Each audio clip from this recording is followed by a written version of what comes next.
I call this the yeah but guy problem. Of all the effective listening skills and critical thinking skills that I could teach you, this is probably the most effective one. Yeah but guy is the guy who chimes in to an otherwise reasonable point that's being made with an example of someone for whom this advice does not apply.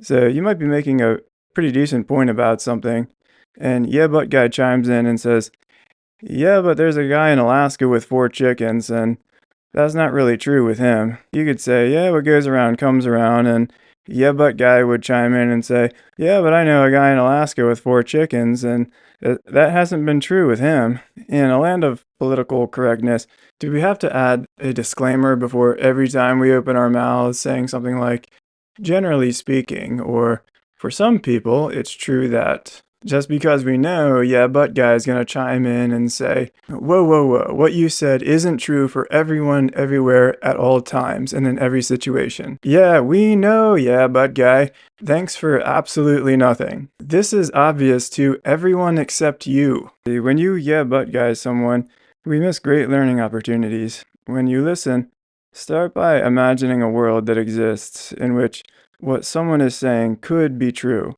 Then, after you've let that sink in for a second, then and only then, start thinking about why it's not true. That does not mean you agree with everyone before you disagree. That's different. And also, try simply eliminating the word but from your vocabulary.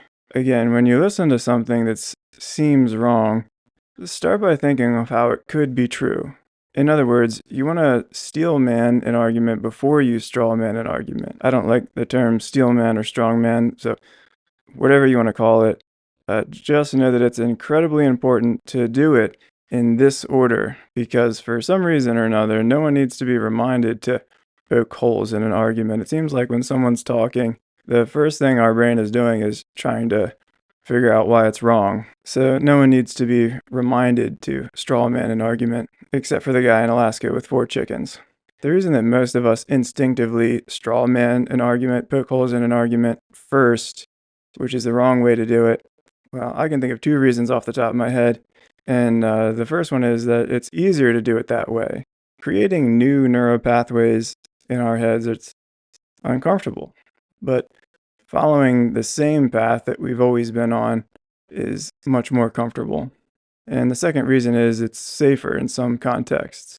For example, if you're listening to a cult leader try and manipulate you, then you want to have your guard up while you're listening. So it's likely that you're poking holes in whatever it is he's saying as he's speaking.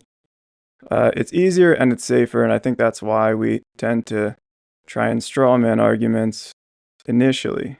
A lot of times you'll do it the way that I'm suggesting. You'll try and think of a world that exists in which what someone is telling you could be true, and you'll still find that what they're saying is entirely wrong, but even then, still you learn something because it helps you get into the head of other people and see it from their perspective, wrong as it may be.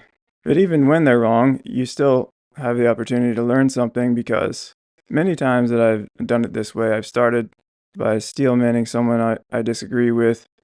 I've realized that we didn't actually disagree. We were just talking about 2 different subjects that we had mistaken for one subject.